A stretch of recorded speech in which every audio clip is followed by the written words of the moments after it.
Well, good morning, New Heart Church family. Pastor Matt with you on this Tuesday, doing the video devotional that I promised Sunday that I would do. I'll get today's done, and hopefully we'll get one on Thursday as well.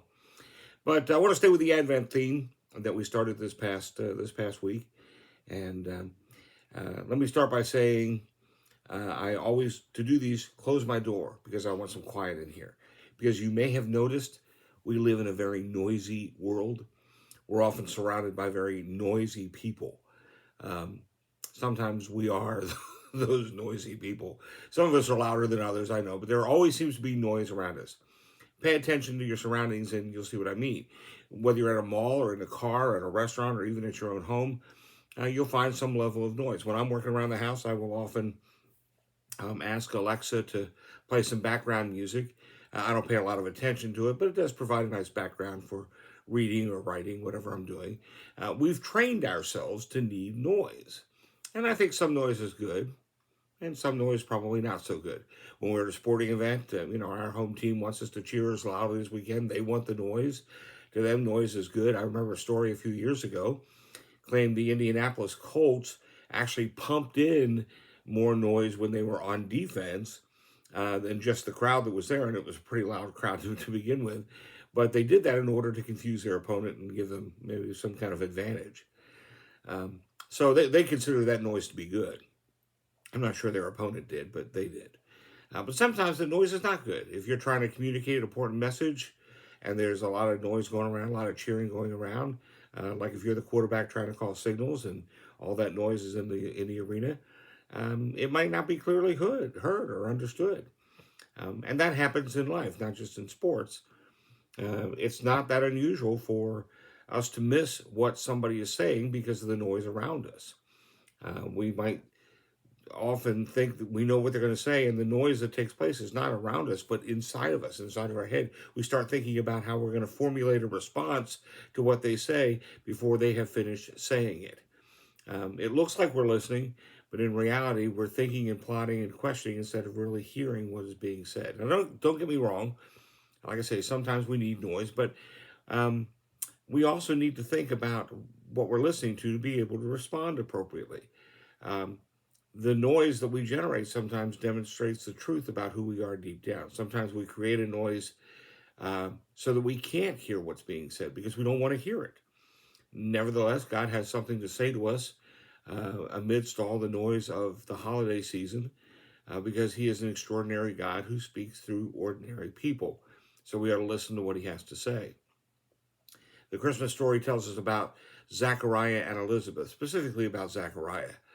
Um, Talk about God speaking to someone. Zechariah had his once in a lifetime encounter with God's messenger Gabriel while in the temple. You can read all about it in Luke chapter 1, verses 5 through 25. But Zechariah was of the priestly family. He was a Levite, and it was his turn to go into the Holy of Holies to light incense and pray. There were so many in those days that you usually only got one chance in your entire lifetime to do this. So it was a great honor, and you wanted to take full advantage of it. It was a very exciting time. Zacharias was a good man. He had performed whatever duties were required of him as a Levite. But he was also a man who prayed.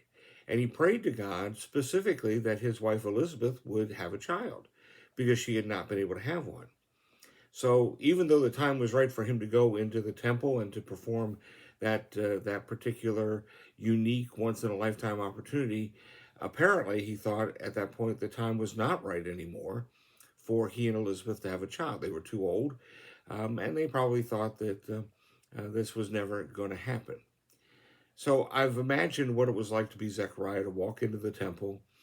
Um, you know, Mixed emotions. I'm getting this great opportunity, but I'm kind of disappointed that God hasn't answered my prayer. And as he begins to do what he's supposed to do, the angel Gabriel appears to him and says these words. He says, "Do not be afraid, Zechariah. Your prayer has been heard." That's the first most important thing that we can know. God hears our prayer. He may not answer it the way we want, but we can be promised and be certain of the fact that God hears our prayer. Angel told Zechariah, "Your prayer has been heard. Your wife Elizabeth will bear you a son, and you are to give him the name John. He will be a joy and delight to you, and many will rejoice because of his birth, for he will be great in the sight of the Lord. Now, you can imagine what that must have been for Zechariah to hear. My son is going to be great in the sight of the Lord. That's pretty good. You've been hoping and praying and dreaming and waiting and watching, and nothing has been happening. And then, wham, out of nowhere, Gabriel comes down and tells you, God's heard your prayer. Your wife is going to give you a son. I think if I were Zechariah and that had been me, I'd be, well, I'm not a very good dancer, but I'd probably be trying to dance or hop or do something. But I'd be singing, I'd be praising, I'd be clapping my hands. I would be so excited to know that God heard my prayer and that I would become a father. That's what we would expect, isn't it? But that's not what Zechariah did. He wasn't listening to what Gabriel said. All he could do was figure out how he was going to respond to this. The cynic and the skeptic in him jumped up. He says, wait a second. Gabriel, this can't happen. I'm too old. Elizabeth is too old. We waited too long. This can't take place. You're thinking to yourself, well, Zechariah was just a bit jaded. But we should understand, he'd been disappointed over and over again. And instead of praise and excitement, we hear the noise of his doubting, his questioning, his pain. We know that because of how he responds to what Gabriel says. He says, I'm an old man, and my wife is also well along in years. Now, maybe you felt that way before. Maybe somebody has told you something good is going to happen, and instead of being thrilled, you are filled with cynicism and doubt. For too long, you've been let down. One too many times, you've been lied to or been used by some unscrupulous person. Things just didn't go well for you before. So why should that change now? We've all felt that way. And what do people hear? They hear the noise of our doubt, our questioning, and yes, our pain. Well, Gabriel wasn't going to listen to that anymore. The Bible tells us that there were consequences to Zechariah's questioning of Gabriel's announcements. The punishment would be silence. Well, at least that's how most of us have interpreted what took place in Zechariah's life at that point, that silence was imposed upon him as a punishment. But most of us like a little bit of quiet time. We all have designated moments of quiet, and we appreciate that solitude, that sense of kind of being apart from all the noise. But here was Zechariah giving a unique opportunity. It was an enforced silence that required him to listen to what other people would say without being able to respond. I don't think Zechariah was punished for not believing. I think he was being blessed with the gift of silence so that he could hear other people and what they were thinking and going through. And maybe during his doubts, God gave him a blessing of hearing people say things that he had never really listened to before. Maybe God wanted to answer his questions, and this was the only way it was going to happen. Let me suggest this morning, maybe we need to do that too. I know we choose to have some peace and quiet and some downtime, but I think we need to focus a little bit more on the mental quiet, the spiritual quiet, the physical quiet. During the Christmas season, as I said earlier, we're surrounded by noise, and more noise, the advertisements, elevator music, wish list. If we're not careful, the true meaning of what Jesus came to do gets drowned out by all of that noise and all the things we have to do and all the places we have to go and all the stuff that we are persuaded we have to buy. Someone might be trying to say to us, hey, God did an awesome thing at Christmas.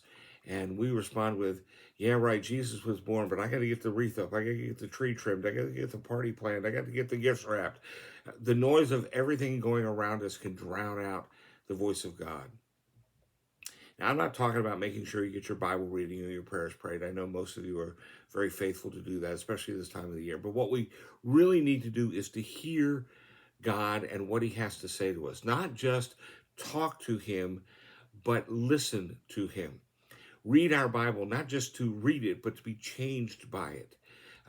Invite God to speak and just quiet your mind and listen. Don't try to respond.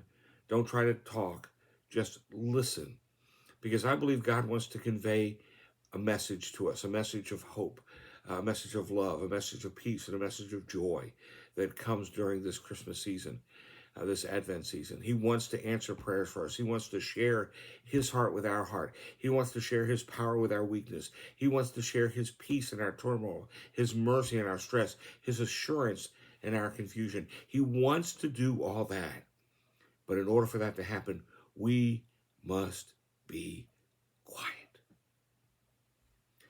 Let me remind you of a verse that you know too well, because we sing it in a song often. Psalm 46:10. Be still and know that I am God. I trust you'll be quiet and listen to his voice today. I'll be back on Thursday. We'll have our Zoom prayer gathering tomorrow night, and I trust you will be a part of that. If you'd like to be a part and aren't in our Google group, send me an email, newheartnazarene@gmail.com. We'll get you in the Google group and get you invited to be part of our Zoom prayer gathering. God bless you. Have a wonderful day, everybody.